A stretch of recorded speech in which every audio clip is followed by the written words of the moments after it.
Good morning. Good morning, friends. Happy Thursday? Is that what day it is? Thursday. Yes. It is a gloom and doom day here in Minnesota, but we're here. We're going. We're live. I've got some editing and stuff that I need to do today because I didn't do it yesterday, which is why I'm here live again. But I'm actually really enjoying these, just like hop on and chit chat for a couple minutes. It gets my vocal and creative juices flowing, whether people come and interact or not. And I don't know. I'm digging it. I'm digging it. For the foreseeable future, you will have to forgive the junk in the background. This is also Christmas gift station. My office is the Christmas gift station, so I have boxes and stuff everywhere, and there's just nothing I can do about it because it's the beginning of the most wonderful time of the year. Am I right? Yes, I'm right. Hi, Alyssa. And I got my coffee. It's been an interesting morning. I have I decided to consult the book that did we start the year with this book in book club? No. When did we read it? The Power of When. We read the book, The Power of When, which is all about your chronotype, and which is like a sleep pattern for like layman's terms. There's four different chronotypes, and your sleep and your circadian rhythm are kind of based off of your chronotype. And I have been struggling with myself because I haven't been getting my steps in like I'm supposed to. I'm like, it's the most fundamental and simple thing, especially as a wellness coach, that like, why can't I get my steps in? I should be very easily getting 10 to 12,000 steps a day. It would make everything in my life feel better. I'd sleep better. I'd have less tension. I would be have more endorphins and all of the good things. The December book. Okay. I was going to say, I swear we read it and talked about it, and I didn't think it happened this year. That's right. It was our December book. So I'm in frustration with myself. I'm like, what can I do to make myself get my act together? And there's the whole, like, I've got some external stress and all those other things. So like, what I'm trying to do is not give myself excuses. I don't like to play that game. And I know that if I just powered through, I could do it, but I can't bring myself to do it. So the spirit moved me to um relook at that book, just the bear chapter, because I'm a bear.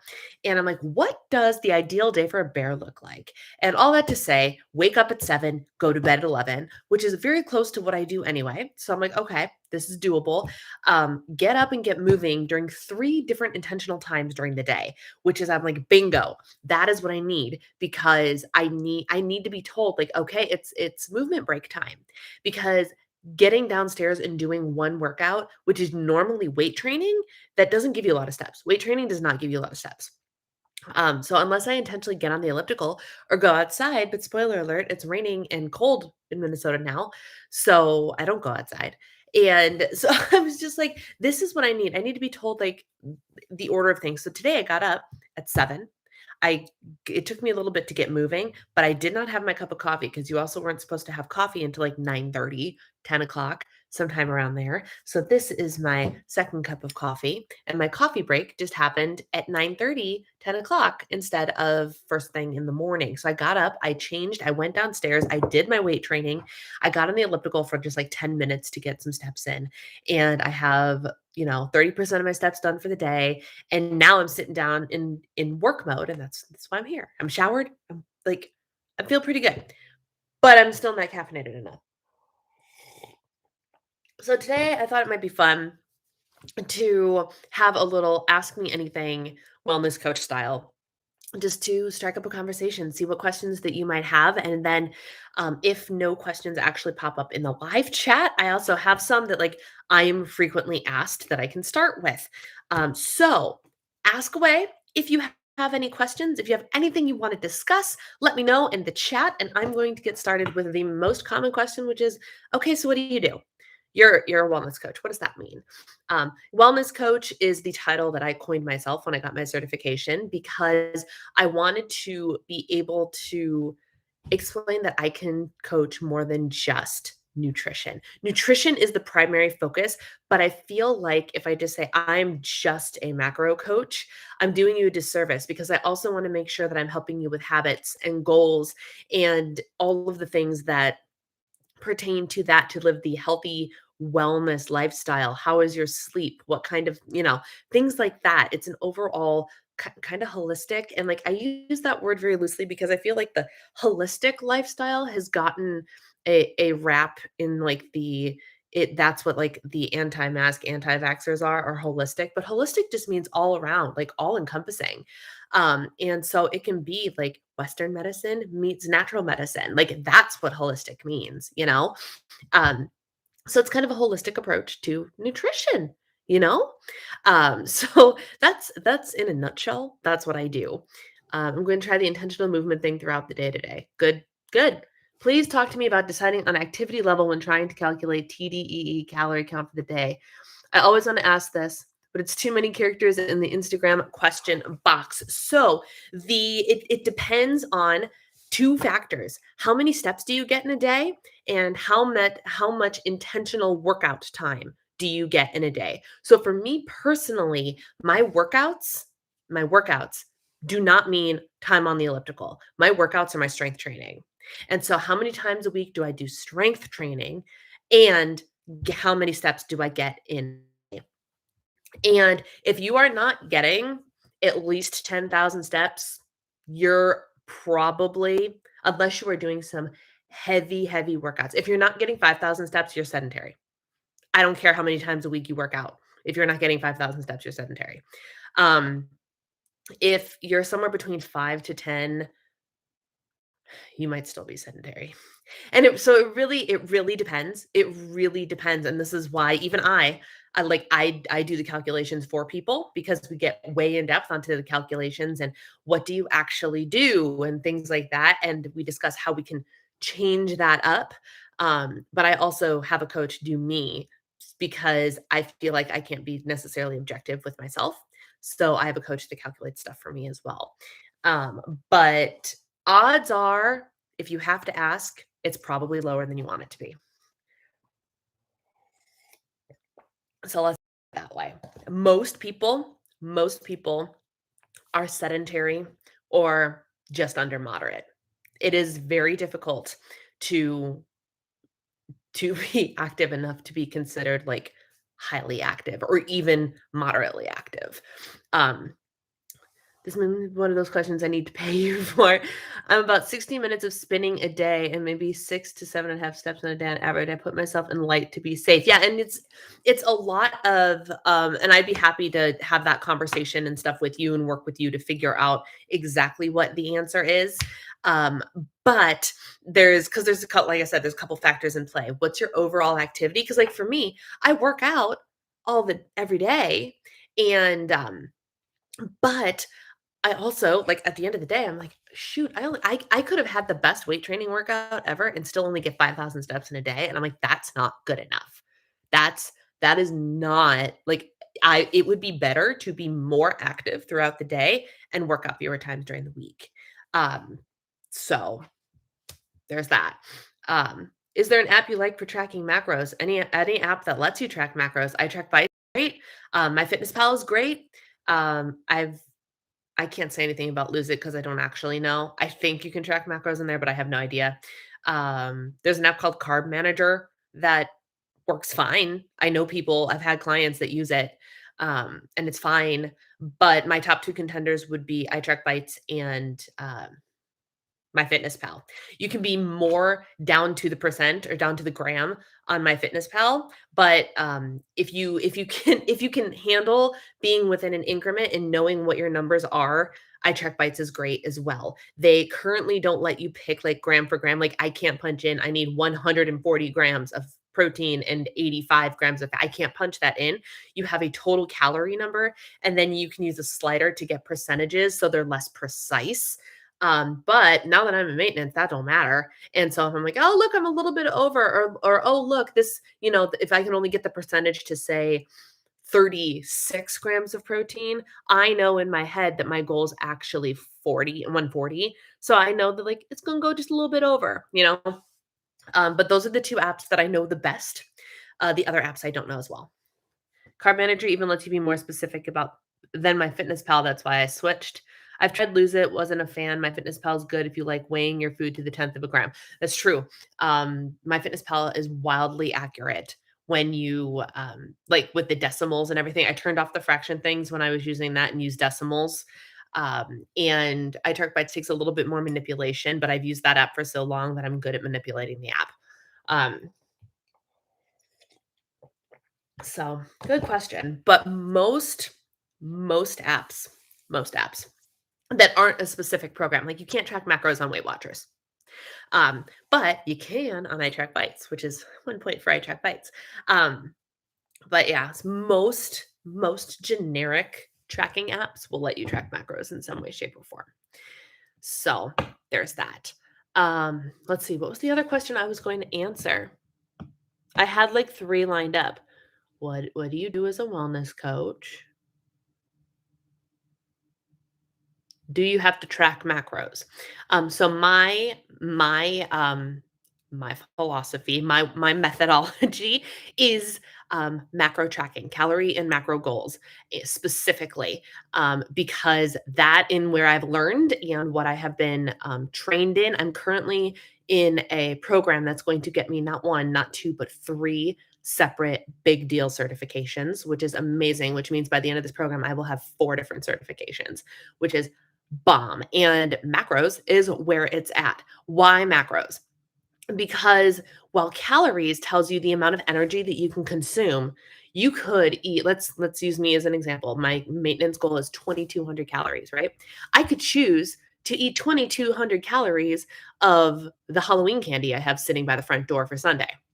I could do that and technically still be in my calorie goal.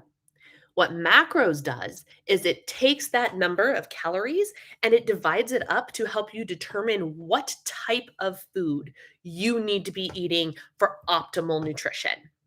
So it takes away the 2200 calories of candy and says, but you need 140 grams of protein. Therefore, you need X number of calories in protein and X number of calories in fat. And can you sneak in some of that Halloween candy? You absolutely can. It's a carb and a fat. You can sneak that in easy peasy with macros, but it helps you keep an eye on things like maybe I shouldn't eat all the Halloween candy and maybe I should have some chicken or some tuna or some rice because I need a healthy carb or potato or whatever the case may be. So macros is a great way to kind of refine the nutritional intake of your food, which is very helpful, especially when you are trying to lose weight, especially when you're trying to lose weight. So that is why macros. But to come to me, do you have to use macros? Yes and no. There are some people I have that will just do some of my clients can't handle all 3 macros. So we do at the bare minimum, we do a calorie goal and a protein goal. You have to track protein. And it is one of the biggest problems so many people are having. And I can't understand why. But for me, I have been on the high protein train for ages now, like a year and a half, 2 years, high protein all the time. So I'm used to it, but a lot of people struggle with it. So what I will do is let's for example, let's say you're somebody who comes to me, wants to lose some weight, overeats, eats junk, and only regularly consumes like 70 grams of protein a day. First of all, odds are I'm going to try and double it on you. But I will meet you where you're at to start, and we will start with a calorie goal. And I'll be like, okay, you currently eat about 70 grams of protein. Can we, for a week, get 100 grams of protein in? And I'll meet you where you're at and kind of push you, but not too far. And then as our weeks together progress, I will bump up your protein goal until we finally get you to where we want you to be for your macro breakdown. So it's not necessarily let me shock you into high heaven. There's some people that want to do it. Some people are like, nope, if I'm going to do it, I'm going to go all in. Let's do the 150 grams of protein from the start. And it's hard, but they figure it out. And then there are some people that just can't handle that. And so I will modify things to help challenge you because let's be honest, if you sign up for a coach, it means you want change. If you want change, it means you have to change.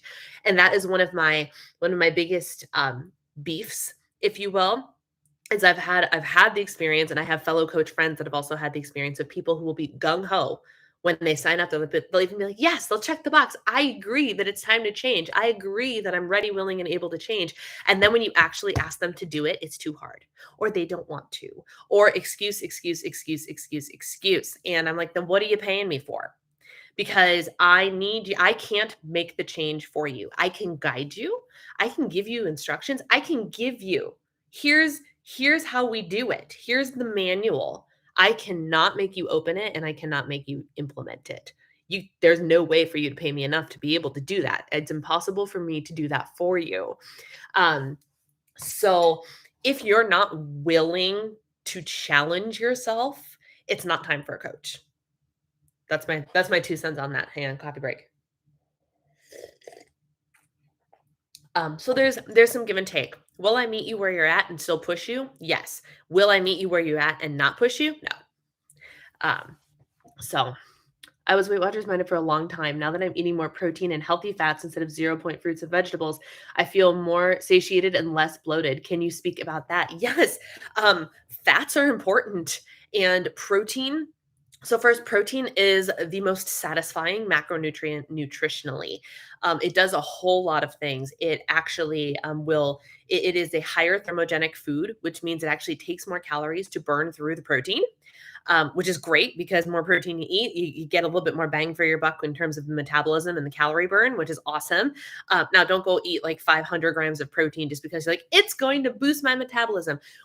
Studies have shown that we kind of max out for people that are in the obese category. It maxes out at like, for lifestyle balance, like 160, 170 grams of protein, but like 185, you really lose that benefit after 185 grams of protein.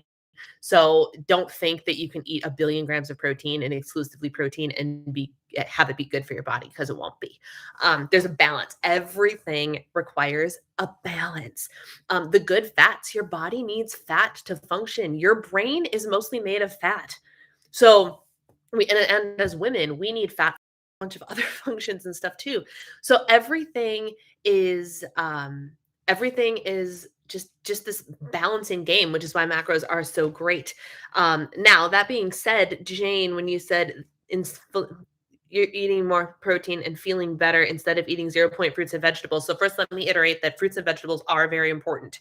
The fruits are very healthy carbs. You want fruits. Fruits are good. Vegetables are good. But again, because it's everything in kind of moderation and in balance, if you're doing the Weight Watchers mindset of give me all the 0 point foods, your odds are you're bloating yourself. You might be taking in too much fiber and not counteracting that with the proper balance of the other macronutrients, right?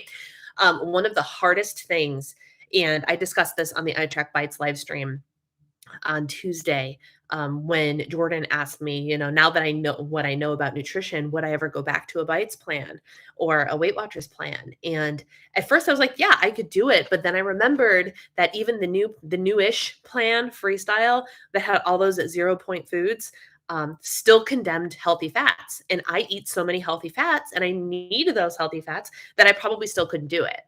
Which is why calories and macros is the winner for me, but everything in moderation. So what you did was, especially if you're eating at higher calories than you were on Weight Watchers, by lowering the volumizing food, like if you're taking away the extra volume, you're automatically taking away some of that bloat, especially if you're eating vegetables that maybe your digestive system has a harder time with.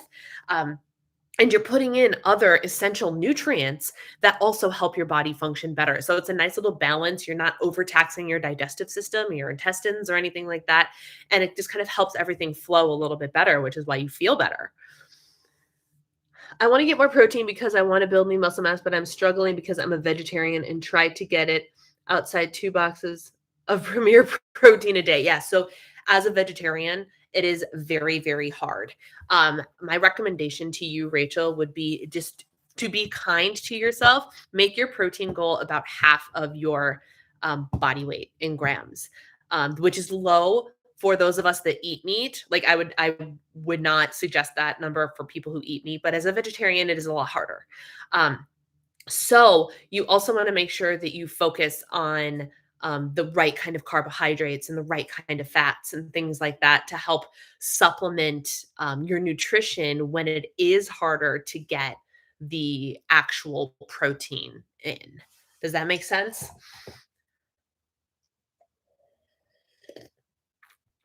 That's about what I'm hitting now. Good. That's a good place to start. Now, if you can increase that in a way that is healthy and in a way that is balanced, then great. That's optimal. Keep creeping on up. If you can get, 5 grams more, 10 grams more, 20 grams more, that's awesome. But to at least to start hanging out at about half of your body weight for a vegetarian is a solid starting point. Yeah. What other questions do you have? These are good questions. You guys are bringing the conversation on a Thursday morning. Thursday, right? Why can't I keep track of what day it is, y'all? What is wrong with my brain? Holy moly. I tell you what. Um, trying to think of what are some other common questions. What are some other common questions that I get as a wellness coach? A lot about the macros, the do I have to do the protein? Yeah, you have to do the protein to the best of your ability. And I throw into the best of your ability because we have a vegetarian in the chat, and that's very different. If you are not a vegetarian, it's a lot easier for you to get protein in. So your excuses are fewer. um, I keep thinking yesterday was Thursday because you were live Tuesday night. I know. I know. I can't keep track of what day it is. And I even have enough on my calendar now where I'm like, this is on Monday, this is on Tuesday. And I still don't know what freaking day it is. So weird. Yeah, my color consult threw me off yesterday, although I don't know why it would have thrown me off. Like, it was a Wednesday afternoon. Why did that make me think it was a different day? I don't know. I don't know. But it's fine. We're managing. I can't believe it's almost Friday. I'm happy that it's almost Friday, but also, oh my gosh, I just realized all the stuff I have to do, and like I have like 2 weeks to do it. I turned 35 in 2 weeks, y'all. That's insane. That's insane. 35. It's all downhill from here, isn't it? I kid. I kid. I say that because I feel like my husband turned 35 and he got like a knee problem and a this problem. And I'm like, I do not have time to fall apart. I don't. So I need to not fall apart at 35. uh, anyway, any other questions? Scorpio season. Yeah, that's me. That's me. I am your Scorpio. Your Scorpio, Enneagram 9. I don't know as much about the Scorpio. I feel like, yeah, I don't know as much about the Scorpio. Um, but I'm learning more about the Enneagram 9, and that is what I am through and through. I've never really worked with a planner, and I don't know if I can find one that works to me. How to get started planning without wasting my money on a lot of planners? I can be picky. What do you need, Jane? Because do you want a planner just because everybody else uses a planner and you think that that would be a great thing? Because at the end of the day, if it doesn't, if planners don't work for you and you just want one because I have one or someone else has one and you're like, that's pretty and fun, I should do it, but it doesn't actually work for you, it's not worth having. So what is it that you need? Do you need something that is a that's more of a to-do list, or do you need something that is an agenda? Like, full transparency, my agenda is on Google Calendar and not in my planner.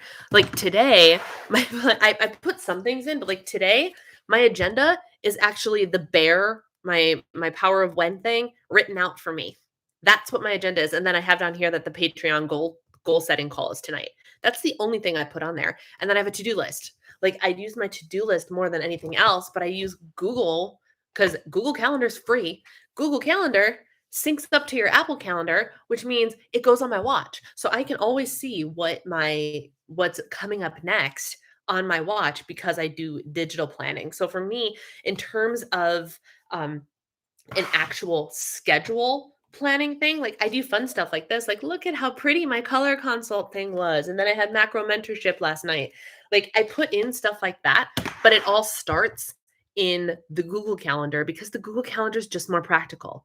I'm always at my computer, or I always have my phone, or I always have my watch. So when I have like coaching calls and everything, it's nice to have them in this planner, but there's a chance that I don't open this planner or don't look at this planner.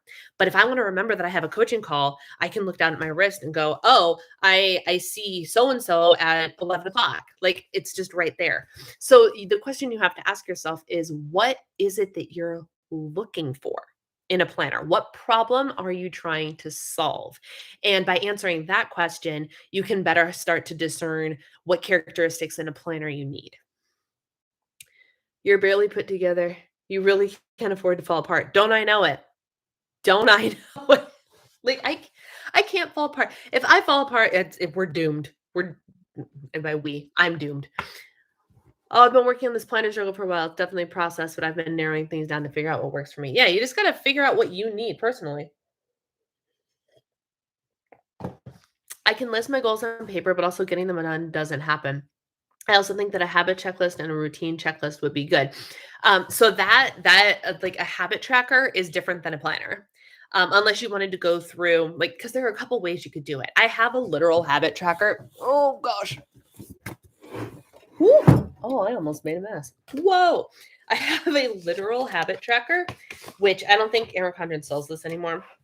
But like it's an entire spiral notebook of a habit tracker. So I can write down the dates here, I can write down the habits, and I can check them off as I go. So if you need a habit tracker like that, you could also use a like a monthly spreadsheet. You know, if you have like just I need to get this done during the day, and if you take a monthly spreadsheet and go, okay, I did the thing today, X. It goes back to that consistency calendar thing that I've talked about ages ago. That's an option as well. So here's the reality, Jane. A to-do list is not going to get the things done. It's not the fact that you write them down that and then don't do them. That's like the piece of paper is not failing you. That is a you thing, and you need to figure out what gets you to do the thing. What motivates you? Have you taken the four tendencies, Jane? Because if you haven't, you need to. The thing where I know I'm an obliger, um, because knowing which one you are, my guess is you're an obliger, but I don't know for sure, and I would love to know for sure because that I could better help you, and the community could better help you if we understood what your tendency was. Um, but the reality is it's not like no magic. It says I'm an obliger. Okay. That makes sense. That's what I thought. So what you need is not like here's the reality of the planner. For an obliger, a planner is not going to help you get it done because that doesn't involve external accountability. What you need is somebody to answer to. That's how you get it done.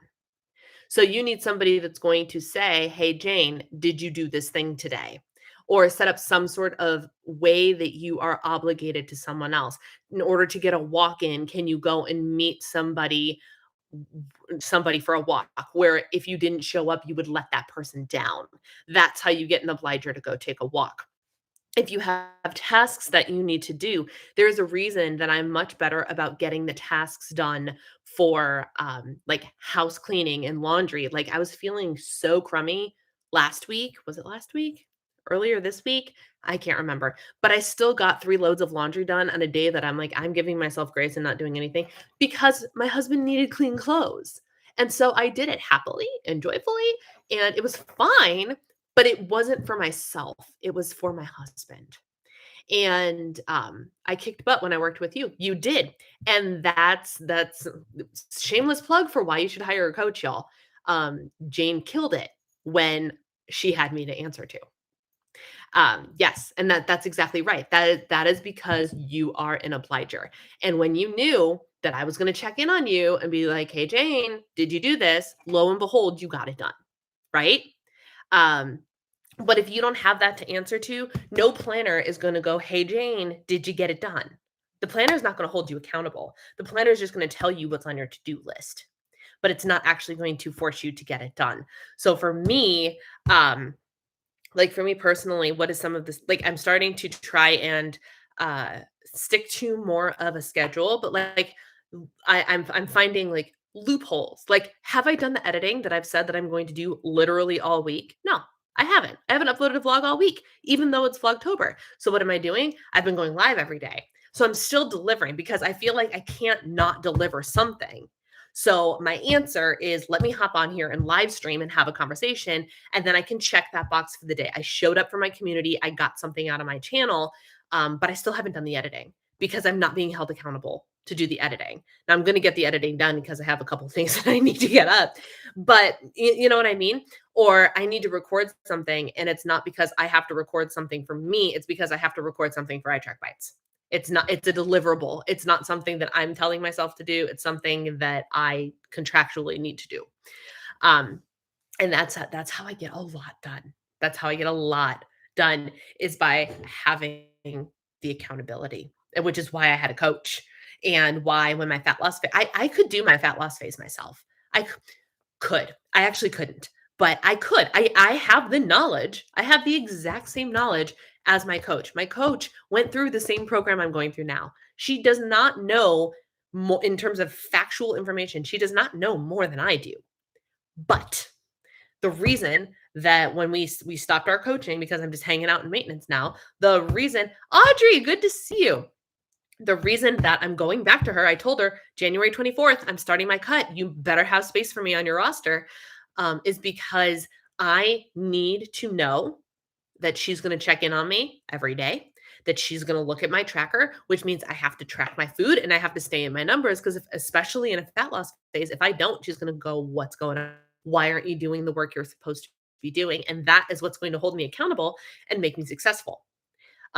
It's not that I don't have the knowledge to do it because I do. I know what I need to do. I know exactly how to do it, but something in the obliger's wiring makes it so we need external accountability. And the more you embrace that fact about yourself, the more powerful it is. Because I, for the longest time, wanted to not at all admit that I was an obliger. No, I'm an upholder. I can do the things I set my mind to. And do you know how frustrated I continue to get with myself because I hold these expectations to myself and then I can't follow through. But once I start to, and one of my fundamental character flaws is that I put these expectations on myself because somewhere in my back of my mind, I still think that I can do everything. And then I get frustrated and burnt out and angry and stressed when I'm failing at the things that I put on myself. When I know that that's not how I work. When I know that's not how I work.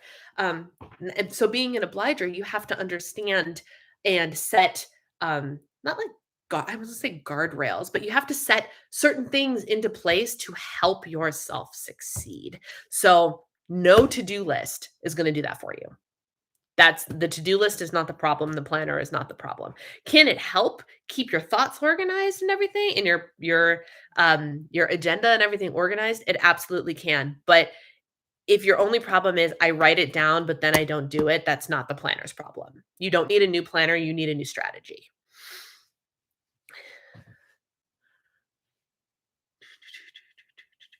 I do a mixture of paper planning and Google Calendars, trying to figure out what works for me in regards to the layout. I also feel like a questioner and a rebel. So obligers do have obliger rebellion. There comes, and that is you guys witness my obliger rebellion regularly when I get so bogged down and so tired of the stuff that I have to do that I don't do any of it. That is obliger rebellion. I go through obliger rebellion regularly, and it takes me about a week or so to pull myself out of it. Um, and it's the obliger rebellion comes to the stuff on here because again, I don't have as much accountability on here as I do for like cleaning the house, doing the dishes, doing the whatever. Um, but so obliger rebellion is a thing. It is a thing. If I had to guess, you are an obliger. And I mean we can be questioners and stuff too. It's not that we don't have characteristics of the other thing. It is what is your fundamental wiring. And your wiring is obliger, just like me. Phone call, it's funny that's not a planner, but it's just that it doesn't do it. Thank you. You're welcome. Personally, I need a planner because I'll forget to do things if I don't write them down. Yes. And that's fine. Like if you use a planner and you have a to-do list because you need it. I have to-do lists in a billion different places. I have a bunch of different to-do list notepads. I have the to-do list in my Erin Condren Life Planner, and I have a to-do today reminders list on my iPhone. So because again, I don't carry my planner with me, so I don't have it unless I'm upstairs in this room. And because of that, if I'm downstairs, I'm like, what did I need to do today? We have a bunch of lists. We have synced up lists for different grocery stores I go to. So if I'm at Target and we go, what is it we needed? Hopefully I updated the shopping list or my husband updated it and I can see, oh, Eric added 3 things to the shopping list. Great, let me go get those. Um, there is, I love paper planners. I will forever be a paper girl, but the reality is the more convenient and realistic way to keep your reminders and your planners and everything going is digitally. So I do both. I do both. My appointments and things that I have to remember are not tasks, but are like things to do. Appointments I have, Gracie's grooming, I have a facial, I have a color consult, I have live stream tonight. That's all on my digital calendar. So I see it no matter what device I'm on. Here, phone, whatever. And then my ooh, did you all see that? How does that even happen? Now I got brown spots on my clean sweatshirt. The worst. Um, my Erin Condren stuff is more like at the end of the week or the beginning of the week, I will how do I tell it? Um, I I think you're missing the point, Jane. You do not I don't want to say you don't have the power, but that's not how you're wired.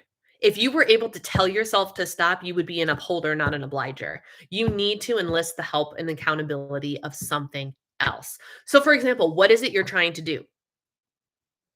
You know what I mean? What is like give me an example of a task that you're trying to get done that you're like, "Oh, I just can't get it done." So, for example, let's do what is a good example? What is a good example? For me, going to the grocery store and picking up the prescription, right?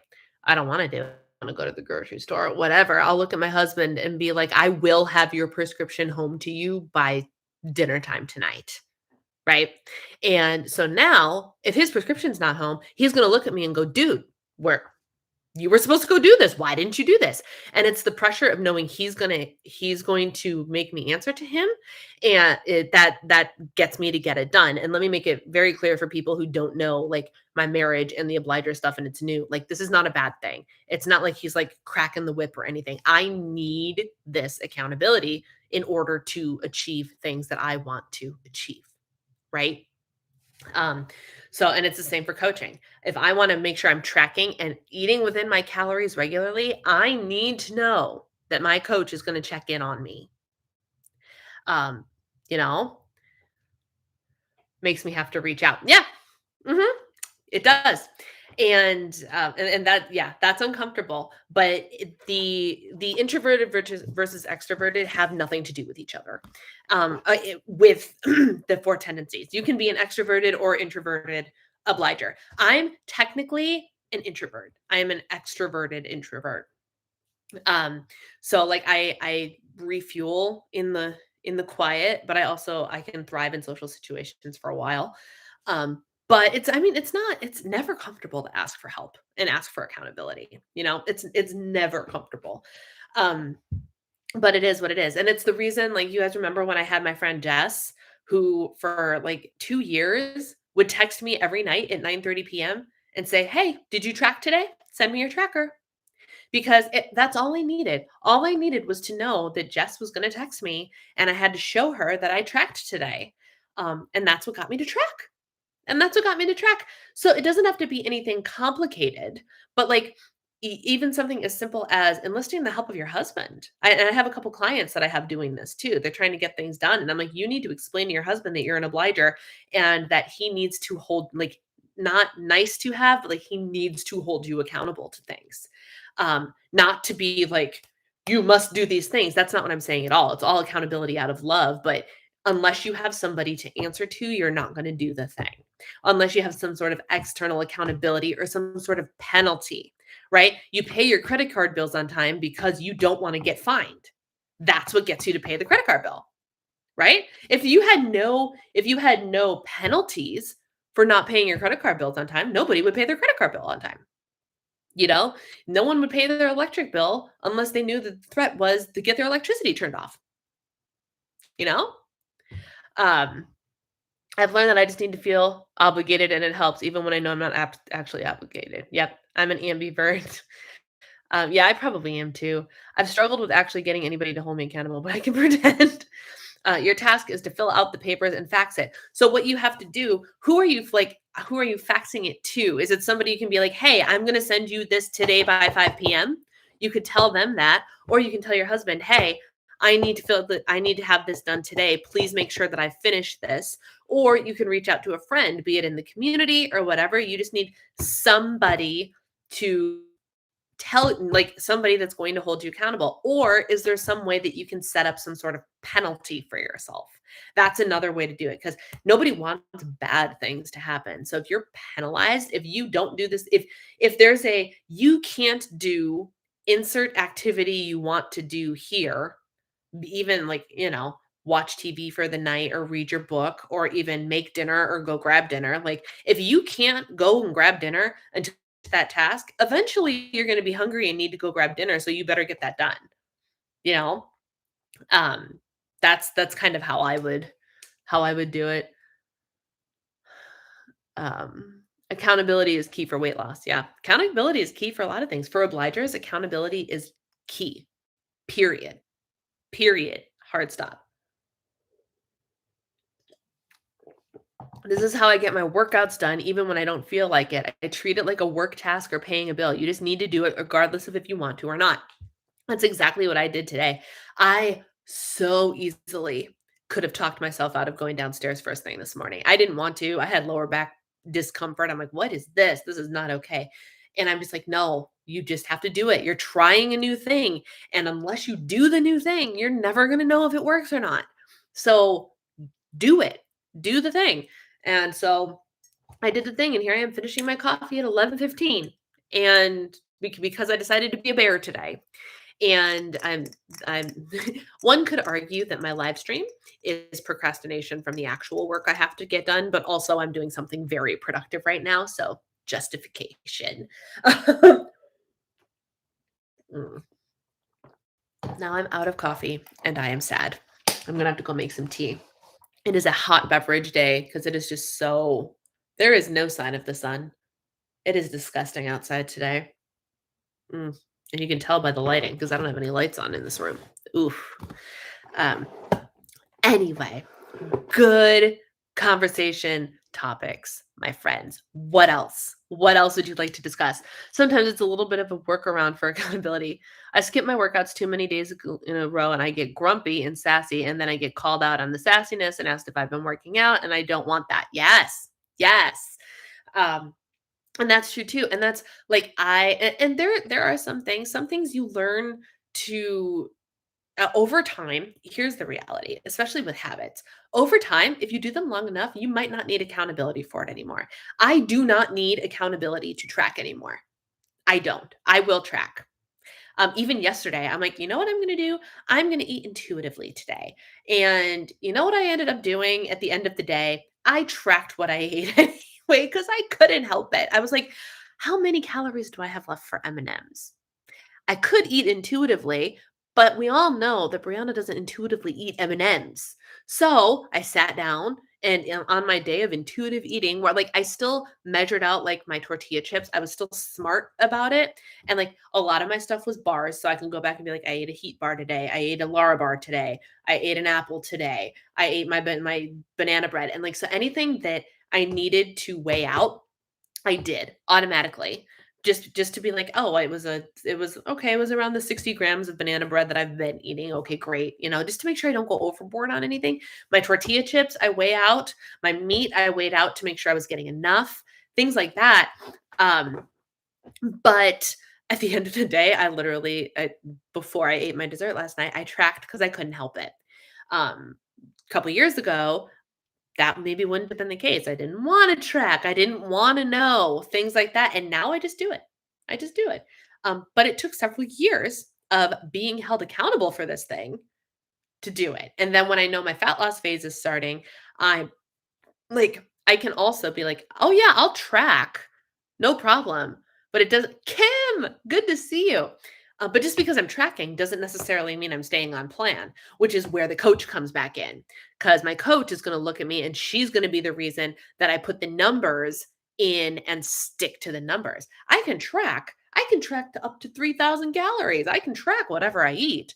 But staying within the window of what I need is completely different when I go into fat loss mode, right? hence the coach, hence the extra accountability, things like that. Is all of that making sense, my obliger friends? You are not in this boat alone. It is the obliger struggle is really real. I hate that I'm an obliger. I do not like that character flaw. I call it a character flaw. It's a piece of it's a part of my wiring. It's how I'm wired. Here's the wire that says I'm an Enneagram 9. It's there. The good Lord put it in my head. Here's the wire that says I'm an obliger. Like, it's just part of who I am. You cannot change it. It is who you are. So rather than fight it, and you can call it a character flaw all you want, I will. There are parts of my Enneagram 9-ness that are definitely character flaws. But for better or for worse, that's who I am. And so it's a lot better to learn to work with it than try to work against it, because you're just going to be fighting yourself. And nothing good comes from that. Nothing good. I'm here because I'm an obliger. Exactly. Exactly. Lissa can't not show up to a live stream because she feels obligated to the community in some way that I have never held her accountable for, ever. But she's here anyway because she's an obliger. And I appreciate it. That's why she has the little wrench next to her name. But it's a thing. Going to walk down to the post office to ship something, might not be able to watch the chat too closely. No problem. So I mean, knock on wood, so far we just have friends in the chat, so it's all good. Um, but yeah, it doesn't help you made me a mod. Oh, I know. And that's awesome. That's great. I love that gave you accountability, because being here only helps me. So that's awesome for me. But never have I said you have to be here. Never have I said that. And she shows up anyway because she feels a sense of obligation, which is how her obliger wiring works. And it's how it works for me too, with a lot of things. Intuitive eating is such a great and wonderful concept, but I'm also a data junkie. Preach, Rachel. I love tracking numbers and the data and the trends. I don't know that I'll ever not track. You're me. I don't think I'll ever not track either. I might have periods of time, like when the couple times my husband and I have gone out of town for a couple days in the last 2 months, I have not tracked. And that's fine. But I'm also really interested to get back on track and see how my body and my weight and everything reflects that. Now, full transparency, I have not gotten on the scale in a couple of days because I needed a break from the daily weighing, especially when I was suffering from such bad PMS and all that. I'm like, I don't need that negativity in my life. So I'm waiting a couple days before I get back on the scale.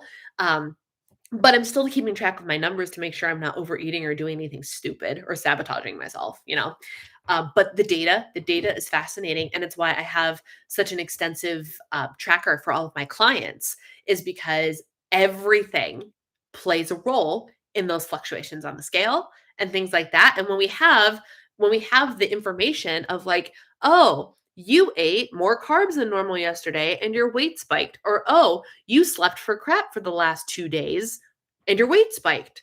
Like, it's not fat, it's stress, it's cortisol. Like, you know what I mean? Like, having all of that data is wildly valuable. Wildly valuable. Um, yes, on vacation, no, but in everyday life, yes, please. Yeah, exactly. I agree with you. Like I said, yesterday, I had no intention of tracking whatsoever, and I couldn't help myself. Was it completely accurate? No. But when I went, oh, I still have like 200 or 300 calories left. Girl can have some M&Ms. Awesome. Like, it was just, and I felt comfortable in that decision. And I ate my 280 calories worth of M&Ms because I looked at my tracker and I went, this is not overdoing it. Happy day to me. Um, I don't know. I know it's hard for some folks. I weigh daily too, but I don't let the numbers hurt my feelings. Yeah, no, and I have days where it hurts my feelings, and I've been so emotionally on edge for the last week. Today I'm actually feeling much better. My Aunt Flo was quick and dirty, but she's on her way out now, and I'm starting to feel like better. Why, thank you. This is my Sam's Club sweatshirt from like 3 years ago, maybe, that I got for $12.98. And it is one of my favorite pieces of clothing. A gloomy day, I'm like, you know what? I'm wearing soft pants and I'm wearing my coffee sweatshirt. So it's one of my favorite items of clothing. It's funny how that works, right? Like, one of my favorite items of clothing is a $140 jacket thing that I got, and my other is a $13 sweatshirt. Heck yes. Love that for you. The M&Ms, I mean, take the scale break when you need it. If the numbers hurt your feelings, take the break. Yeah.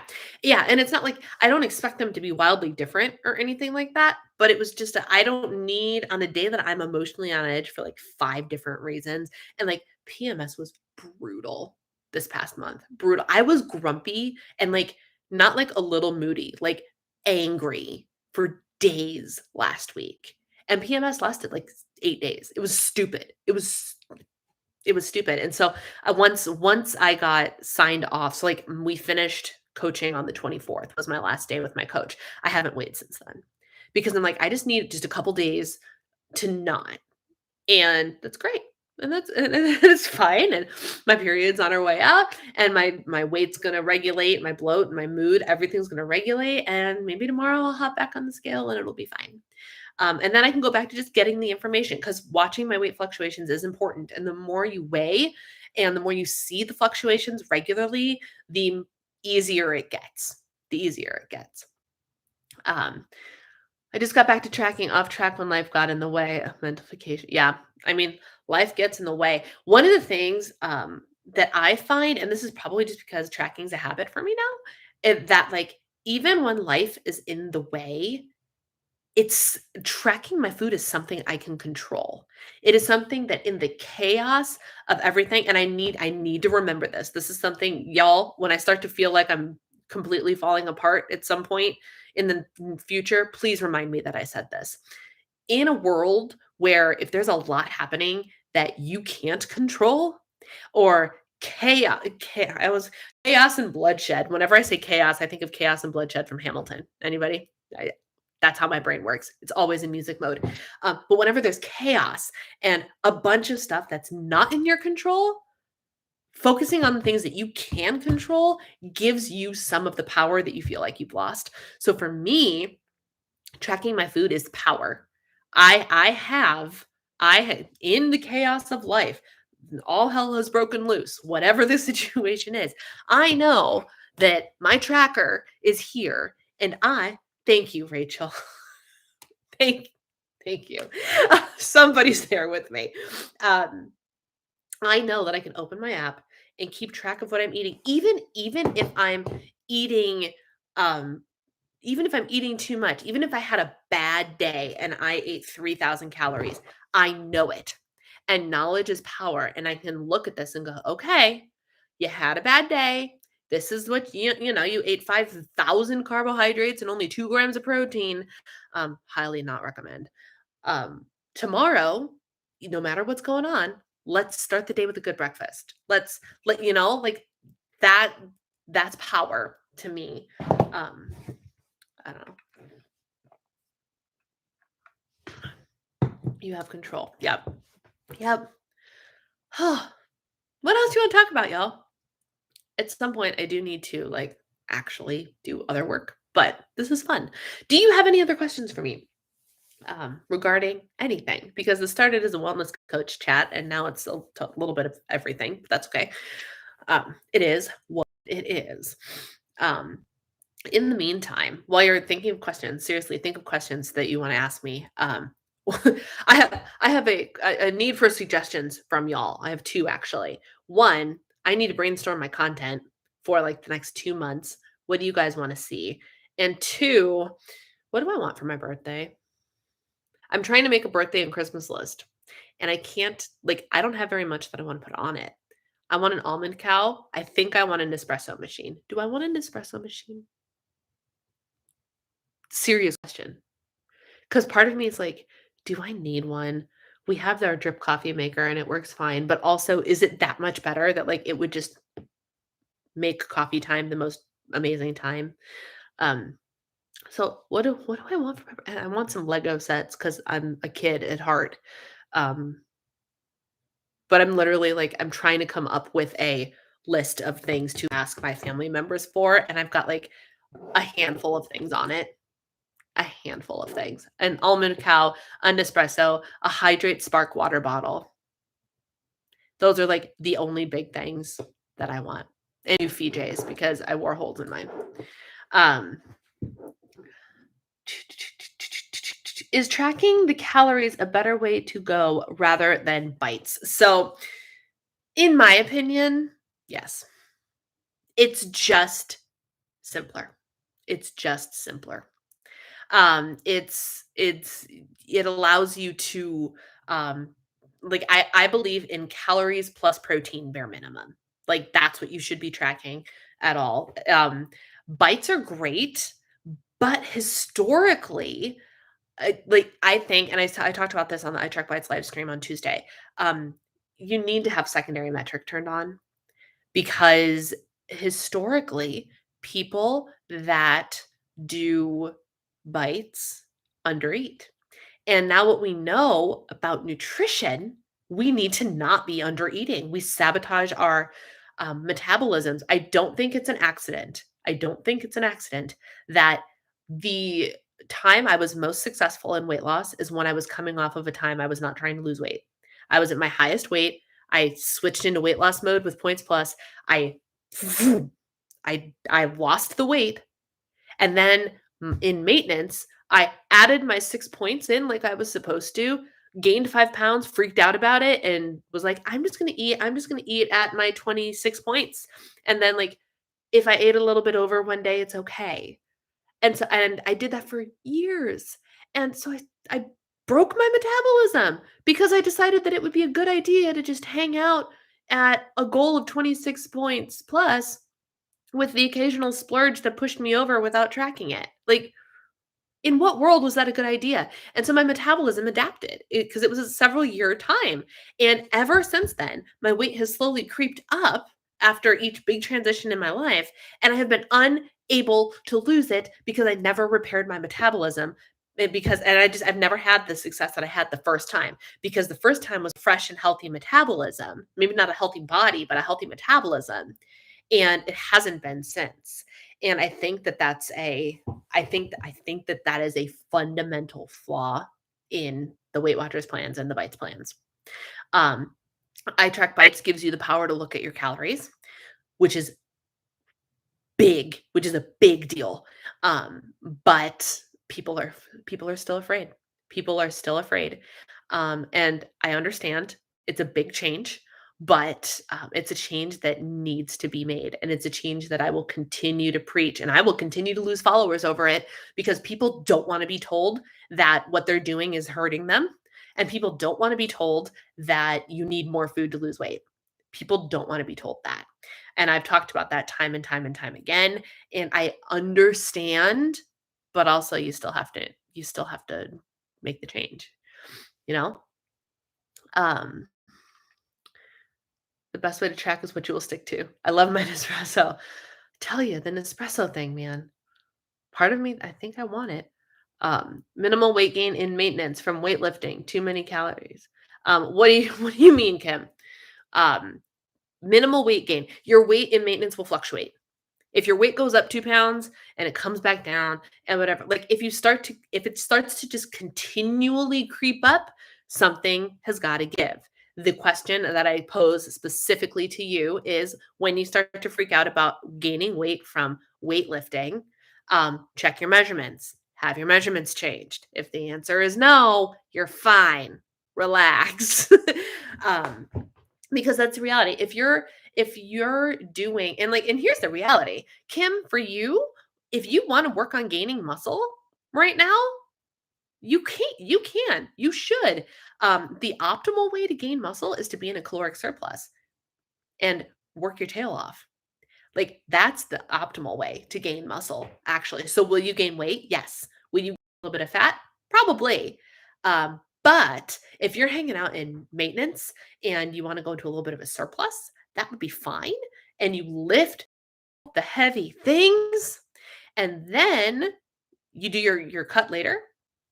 That's a great technique. It's a great technique. Um, so just I don't understand what the problem is. What is the minimal weight gain and maintenance? Yeah, that can happen. From weightlifting? Yeah, that can happen. But like it's not happening as fast as you think it is. Um, and from too many calories, weightlifting from too many calories. Yes, if you cross the line into a surplus, you will gain weight. You will gain fat. Hasn't come back down 1.2 pounds. Measurements. Huh, see? See? I knew, because if you were taking your measurements, you wouldn't have asked me the question. Surplus for muscle gains. Girl, feel better. Just needed that. See, this is why you keep me around, Kim. It's why you keep me around, because I just talk sense into you, and it's all fine. Kim historically will come to me freaking out about something, and then she will logically talk herself through it as she's talking to me. And then by the end of the conversation, that I didn't even respond yet, and she's like, "Oh wait, that's what you would say. I feel better now." Like, she talks herself down, but she just needs to talk to somebody about it. Check your measurements, Kim, and then message me and tell me how your measurements are doing, and then we can talk. Um, 90-minute massage is a birthday present. Oh, massage. I love massages. I just learned about the almond cow. That seems really cool. I know. I currently have this jar of stuff called Joy, Joi, which you can make almond milk out of as well, and it works really, really well. But the almond cow feels just like a little bit more efficient, and while it's a bigger investment up front, hence why I'm asking Santa Claus for it. While it's a bigger investment up front, as long as you get high quality almonds or cashews or whatever the heck you want, it's easier to use. And over time, it's going to cost you pennies compared to the all natural almond milks, because almond milk without filler in it is expensive, which is stupid, in my opinion. Don't even get me started on how frustrated I am with the food industry in the United States right now. Which is why I want an almond cow, because it will solve a lot of problems. I had a Hydrate Spark, the original version. I didn't like it. Why didn't you like it, Lissa? Because I have my gallon water bottle, but honestly, my husband's getting tired of the water bottle just kind of hanging around downstairs. And if I had something like this that would just keep track of my water intake for me, and I could just get to my gallon carrying around a 21-ounce water bottle, we both would be happier. So, like, what didn't you like about it? I'll never not scream this to anyone who will listen. I was struggling with Weight Watchers. I double tracked one day, 23 points, and I was at 900 calories. No wonder I couldn't stick to it. Exactly. Exactly. Like, yes, exactly. Um, I agree that's big to see calories. People unfollow. That's crazy. Yeah, that's life. People don't want to hear. They don't want to hear that their way is not the best way. They don't want to hear that the way they've invested years into is not the best way. They don't want to hear that you shouldn't be losing weight for years on end, but rather like a couple of months at a time. Like, and it's all new information. It's information I didn't know until the last year. But now that I know it, now that I have been enlightened, now that I have been woke, um, I know better, right? Um, Remind me again where to turn on the metrics and iTrack Bites. Let's do an iTrack Bites tutorial. Open your iTrack Bites app, click on your picture in the upper left-hand corner. Then click on the settings button in the upper right-hand corner. Then go to weight loss plan. No, that's not it. Then go to settings. And under tracker options, you'll see secondary metric. Secondary metric is a pro only feature, so you do have to pay for the subscription. It is worth every penny. Then you can turn on secondary metric and you can choose calories. Or for me, you can only choose macros because my tracker is set to calories.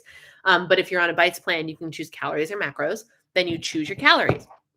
And then you can, if you work with a coach or whatever and find out specifically what your calorie goals should be, you can manually change it to the calorie goal that you want. I need to measure daily. Seriously, that way I will get over the fear of measuring. You talked about Spark People in your iTrack Bites video. Did you know Spark People is no more? They replaced it with something, but my nice little blog from Spark People is gone. I think I heard that it was disappearing, which is sad, but I haven't used it for years. I couldn't, I tried to log into it not too long ago, within the last year. I couldn't remember my login information or anything. Which is a bummer because I kind of wanted to see where I started, because my entire weight loss journey started on Spark People. I was very curious to know where I like the official start of everything. Oh well. It didn't work. It didn't sync to my phone. It didn't update on. Oh, but you have an Android. Didn't sync to my phone. Didn't update. So you just couldn't get the thing to sync. That was your big problem. Um, but then I do what I just did when I see a weight spike. Panic. Yeah. Um, Kim likes to panic over the number on the scale. But as long as your measurements are on point, then it's great. Then it's great. Because eventually your weight's not going to continue to increase. There will come a point where if your weight is still going up, your body's going to change. Um, but if it's a couple pounds, if it's because you're eating carbs, that's not a big deal. So, all right, friends. I've managed to talk for over an hour. Um, you're welcome. Happy to do it. Um, any last minute things you want to address before I let y'all go for the day to be on your merry way so I can edit a video and actually publish a video tomorrow? Rosie, hi. My weight is going up and I just have no way of taking measurements anymore. You do have a way of taking measurements. You just don't want to take measurements. Have we really been here for an hour? Yeah, we have. We've been chit-chatting away. You guys pulled out a real solid live stream out of me today. I like it. I like it. Thank you for hanging out in like late morning of a random weekday. I'm like, I never know when the right time to go live is. Sometimes there was one video I did this week, I think it was this week, where like there was nobody. I talked to myself for 15, 20 minutes. And then today, the conversation's rolling. Yo, I love it. I love it so much. So thank you. Thank you for hanging out. This was fun. If you have any content suggestions for me for November and December, feel free to message me, DM me, something like that, because I'm open. I'm open to all the things. So until then, take care, my friends. Thanks for hanging out with me, and I'll talk to you later.